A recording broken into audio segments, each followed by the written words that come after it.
এই মুহূর্তে বঙ্গোপসাগরের উপর একটি উচ্চচাপ বলয় অবস্থান করছে। উত্তরপ্রদেশের ওপর একটি ঘূর্ণাবর্ত রয়েছে, যেটি আগামীকাল আমাদের রাজ্যের ওপরে আসবে। এর প্রভাবে দক্ষিণবঙ্গে রাতের দিকে বিক্ষিপ্ত বৃষ্টির সম্ভাবনা। আগামীকাল দক্ষিণবঙ্গ, 2 চব্বিশ পরগনা, হাওড়া, হুগলি, 2 মেদিনীপুর এবং কলকাতায় বৃষ্টির সম্ভাবনা। এছাড়াও আগামীকাল পশ্চিমের জেলাগুলিতে হালকা বৃষ্টি হতে পারে। আজ 2 মেদিনীপুর, কলকাতা, হাওড়া, হুগলিতে বৃষ্টির সম্ভাবনা আছে রাতে। উত্তরবঙ্গে আগামী 5 দিন দার্জিলিং এবং কালিম্পংয়ে বৃষ্টি হবে। দার্জিলিং এবং উঁচু পার্বত্য এলাকায় তাপমাত্রা মাইনাস থেকে 2 থেকে 3 ডিগ্রি হতে পারে। বৃষ্টি যা হবে সেটা তুষারপাত রূপে। উত্তরবঙ্গের তাপমাত্রার কোনো পরিবর্তন হবে না। এই আবহাওয়ার জন্য দক্ষিণবঙ্গের সর্বোচ্চ তাপমাত্রা 3 থেকে 4 ডিগ্রি কম থাকবে। অতএব দিনের বেলায় শীতের আমেজ বজায় থাকবে, যদিও নিম্ন তাপমাত্রা 2 থেকে 3 ডিগ্রি বাড়বে। দক্ষিণবঙ্গের জেলাগুলিতে হালকা কুয়াশা, বিশেষ করে পশ্চিমের জেলাগুলিতে একটু বেশি কুয়াশা থাকবে। গতকাল আমরা দেখলাম রিয়েলাইজ হয়েছে লাইট স্নো, আজকেও স্নোফল হয়েছে সান্দাকফুতে, যে আমরা রিপোর্ট পাচ্ছি। আর আগামী 3 দিন খুব ভালো চান্সেস রয়েছে যে লাইট স্নোফল হবে দার্জিলিংয়ে। অন্য জেলাগুলোতে খুব লাইট রেন হবে। এবার যদি টেম্পারেচার ব্যাপারে বলি, নর্থ বেঙ্গলে টেম্পারেচারে কোনো একটা চেঞ্জ নাই। সাউথ বেঙ্গলে আজ কাল পরশু মিলিয়ে তাপমাত্রা মিনিমাম টেম্পারেচার 2 থেকে 3 ডিগ্রি কিন্তু উঠবে। কলকাতা এক্সপেক্টেড হয়তো 16-17, কালকে 15, তারপরের দিন 16 বা 17 হবে, এরকম চান্সেস। কারণ নর্থ ওয়েস্টার্লি উইন্ডস কিন্তু এখন নাই। তবে বলছি যে শীত এখন 4 দিন থাকবে।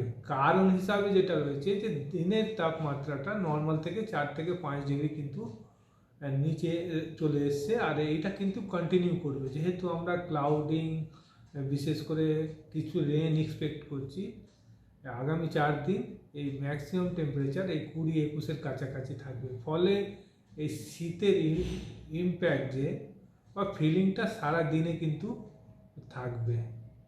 ইমিডিয়েটলি নর্থ ওয়েস্টার্লি উইন্ড আমাদের রিজনে খুব একটা ঢুকছে না, ফলে মিনিমাম টেম্পারেচার বাড়বে 16-17 হয়ে যাওয়ার পর, সেখানে কিন্তু স্ট্যাগনেন্ট থাকবে 5-6 দিন। ইমিডিয়েটলি কাশ্মীরের হাওয়াগুলো এদিকে আসবে এরকম কোনো চান্সেস আমরা দেখছি না। কুয়াশা নর্থ বেঙ্গলে আগামী 4 থেকে 5 দিন কুয়াশা কন্টিনিউ থাকবে, খুব ঘন কুয়াশা। আর সাউথ বেঙ্গলে পশ্চিমের জেলাগুলো বীরভূম, মুর্শিদাবাদ, 2 বর্ধমান, নদিয়াতে চান্সেস রয়েছে ঘন কুয়াশা। কলকাতা অ্যান্ড সাবারবান এরিয়াতে মডারেট ফগ আমরা এক্সপেক্ট করছি। দৃশ্যমানতা কি থাকবে? সেটাই বললাম যে সকালের দিকে যদি কলকাতা দেখি 400 থেকে 500 মিটার থাকবে। এবার যেই মালদা বা দিনাজপুরে চলে যায় ওই 50 থেকে 200 মিটারের কাছাকাছি থাকবে। পশ্চিমের জেলাগুলোতে সকালের দিকে 200 বা 200 থেকে নিচে থাকবে।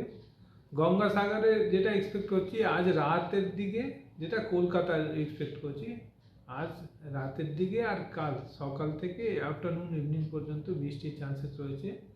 ওখানে ভিজিবিলিটি হয়তো 200 মিটারের কাছাকাছি লেট নাইট বা আর্লি মর্নিংয়ে আমরা এক্সপেক্ট করছি। শীত কি চলে গেছে? শীত মিনিমাম টেম্পারেচার বলছি যে আগামী 2 থেকে 3 দিনের মধ্যে 2 থেকে 4 ডিগ্রি কিন্তু উঠে যাবে। আর কিন্তু যেহেতু দিনের তাপমাত্রা অর্থাৎ ম্যাক্সিমাম টেম্পারেচার 20-21-এর কাছাকাছি থাকবে, ফলে শীতের ফিলিং কিন্তু আগামী 4-5 দিন থাকবে। আর যে বৃষ্টির আবহাওয়ার একটা পূর্বাভাস দিয়েছিলেন, বৃষ্টি আজ রাত থেকে কালকে সারাদিন এক্সপেক্টেড, হয়তো বৃষ্টি আমরা লাইট রেন কিন্তু আমরা পাবো। আর গতকাল বলেছিলেন যে আপনার দার্জিলিংয়ে স্নোফলস হতে পারে। স্নোফল রিয়েলাইজ হয়েছে, গতকালও স্নোফল হয়েছে, আজকেও স্নোফল হচ্ছে আগামী 2 থেকে 3 দিন। যেহেতু মিনিমাম টেম্পারেচার -2 -3 চলছে আর বৃষ্টি এক্সপেক্টেড, এইগুলো কিন্তু বৃষ্টি কিন্তু লাইট স্নো হিসাবেই কিন্তু হবে। দার্জিলিংয়ে আমরা কিন্তু আগামী 2 থেকে 3 দিন কন্টিনিউয়াসলি স্নোফল পাবো। আর কলকাতার সর্বনিম্ন তাপমাত্রা কলকাতা ম্যাক্সিমাম 20 থেকে 21 ডিগ্রি, আর মিনিমাম রাতের তাপমাত্রা 15 থেকে 16 ডিগ্রির কাছাকাছি। ব্যুরো রিপোর্ট, উত্তরের প্রহরী।